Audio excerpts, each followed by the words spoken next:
Welcome back to the deep dive, where we take a closer look at all the information swirling around us. Today, we're diving into the world of statistics. But don't worry, no calculators needed or anything like that. Ever heard a statistic that just seemed too perfect, almost too good or too bad to be true? Like maybe you heard that people who drive red cars get more speeding tickets. Sounds plausible, right? But what if that whole idea was based on like a tiny group of drivers? Not very reliable then. That's where this thing called the small sample fallacy comes into play. And it can trip us up in all sorts of ways. So let's unpack this thing, this fallacy. Imagine you've got a jar totally full of marbles, some red, some blue mixed up. If you just grab a small handful, you might get lucky and pull out mostly reds. Makes you think, oh, the jar's mostly red. But if you scooped out a much larger amount, a bigger bunch, you get a way more accurate picture of how many red and blue there really are. That's the law of small numbers in a nutshell. Smaller groups, they just tend to show more extreme results, good or bad, compared to larger groups. Let's make this real world, okay? So you see a headline. People in this small town live exceptionally long lives. Intriguing, right? You start thinking maybe there's something in the water, or their diet, or lifestyle. But hold on. What if that town only has, like, a few hundred residents? Even a few extra folks living past 100, that can make the average lifespan look way higher than it really is for everyone else. If you looked at a larger population, that extreme effect would probably vanish. And this is where our brains start messing with us, you know? We're wired to look for patterns and explanations, even if the real answer is just, well, random chance. Because the group was so small to start with. We see a surprising result and we instantly want to connect the dots. We look for some big, complex reason. But sometimes the answer is just plain, basic math at play. Another example. Let's say a brand new restaurant opens in your neighborhood, and the first 10 online reviews, all glowing, all 5 stars. You'd think, wow, this place must be amazing. But think about it. Those 10 reviews could just be a fluke, statistically speaking. Maybe the first 10 people were friends of the owner, or just super easy to please. With a teeny sample like that, you just can't tell if those reviews represent what it's really like to eat there. This fallacy, this small sample problem, pops up everywhere. Let's say you're picking between 2 workout routines, trying to decide which one to do. One friend raves about routine A, lost a ton of weight. Another swears by routine B, energy levels through the roof. Tempting to just jump on whichever bandwagon sounds better, right? But remember, these are just individual experiences, like tiny drops of water from the ocean. To really choose, you'd want to look at data from a whole bunch of people who tried both routines. This brings up something important. Understanding the difference between just a story, an anecdote, versus scientific evidence. Anecdotes, those are personal stories. Engaging, relatable, we all love them. But they're inherently limited, you know, just one person's experience. Scientific evidence, on the other hand, relies on observing and analyzing way bigger data sets. That gives us a more reliable picture of what's going on. Now, you might be thinking, this is getting technical. How does this small sample stuff affect me in my life? The truth is, it's lurking everywhere. Those catchy headlines you see online, marketing claims designed to, like, make a product irresistible. Think about those ads that say 9 out of 10 dentists recommend something. Sounds impressive. But what if they only asked 10 dentists total? Tiny sample. That's where critical thinking comes in. Always ask, what's the sample size? Could it just be a random blip, not the whole truth? This reminds me of something from World War II, actually. The London Blitz, when Germany was bombing England, people started noticing gaps in the bombing patterns, places that didn't get hit.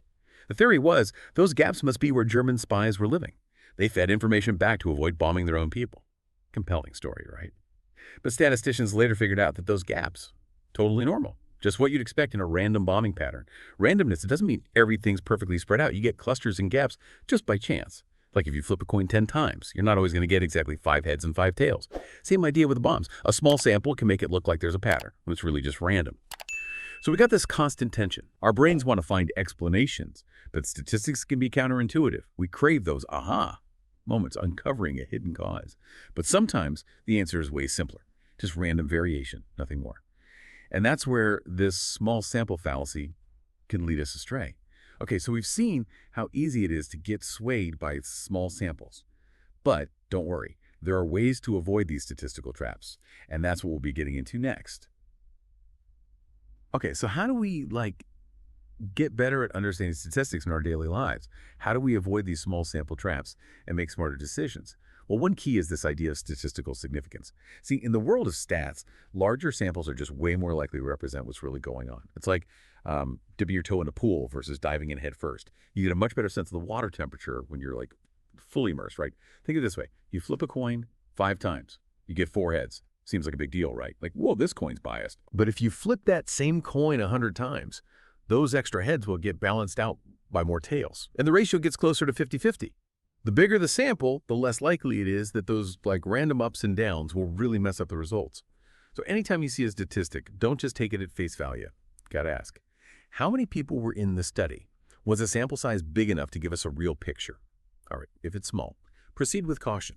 Doesn't mean the information is automatically wrong, but it might not be the whole story. Here's another way to picture it. You're a detective at a crime scene. A single fingerprint? It's a clue, sure, but it's rarely enough to crack the case. You got to gather more evidence, connect the dots, build a stronger case. Same with information, especially if it's based on a small sample. Look for other things that back it up. There are other studies that found the same thing. Does it fit with what you already know? And this brings up another important point. Our own biases.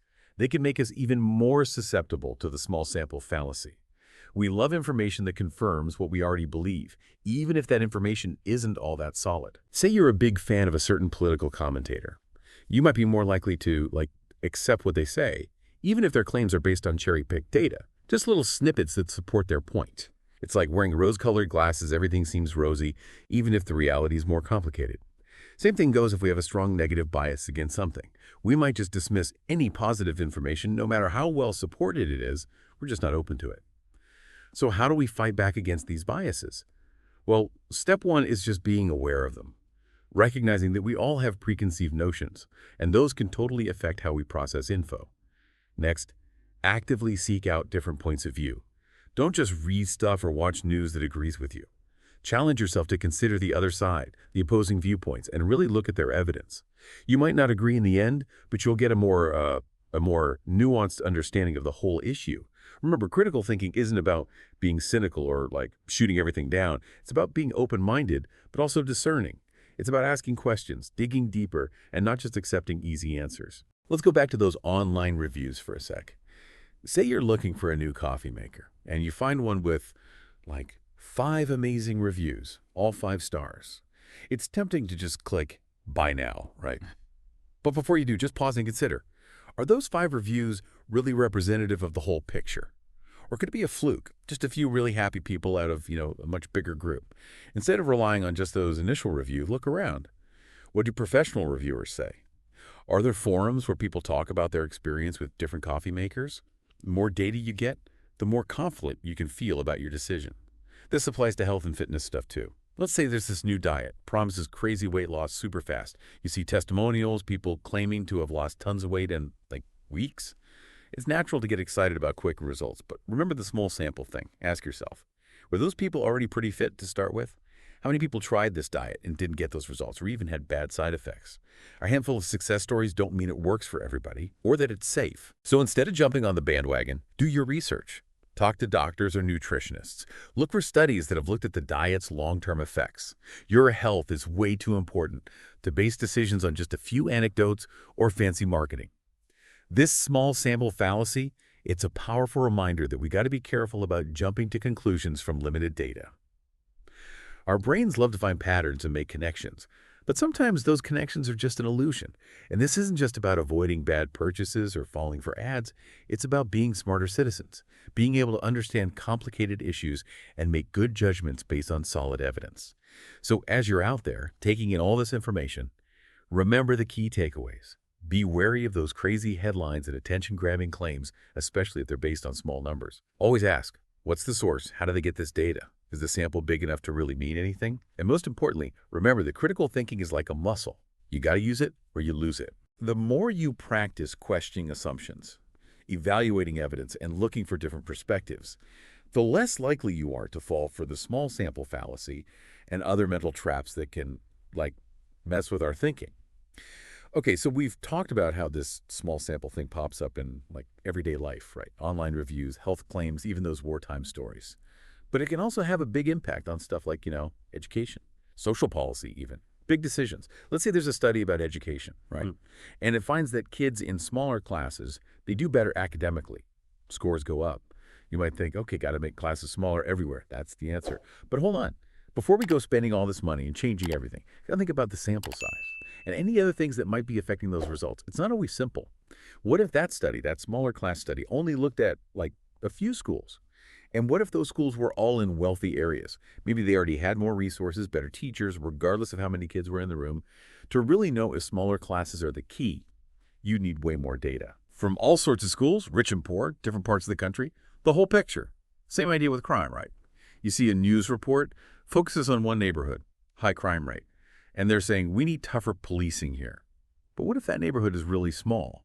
And maybe a couple of high-profile crimes have just made it look worse than it is overall, statistically speaking.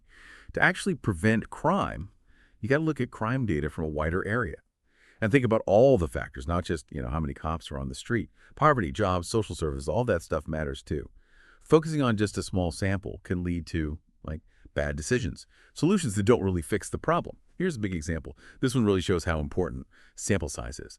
Back in the early 2000s, the Gates Foundation, they put billions of dollars into changing schools around, based on research that said smaller schools were better, more successful. But here's the thing. Those smaller schools, they also happen to be the lowest performing ones. It wasn't just about size, there were other factors at play. And even the Gates Foundation, with all their resources and experts, they fell into this trap. They were drawing conclusions from a limited set of data. They later admitted this, by the way, and changed their focus. So what's the takeaway? Even really smart, well-intentioned people can get tripped up by this small sample fallacy. It's a powerful reminder to be careful about the data. So how do we protect ourselves? How do we become smarter about information in general? The key is building that critical thinking muscle. Especially when we see data, statistics, any kind of numbers being thrown around. Don't just accept it no matter how convincing it sounds or how much it agrees with what you already think. Pause. Ask those questions.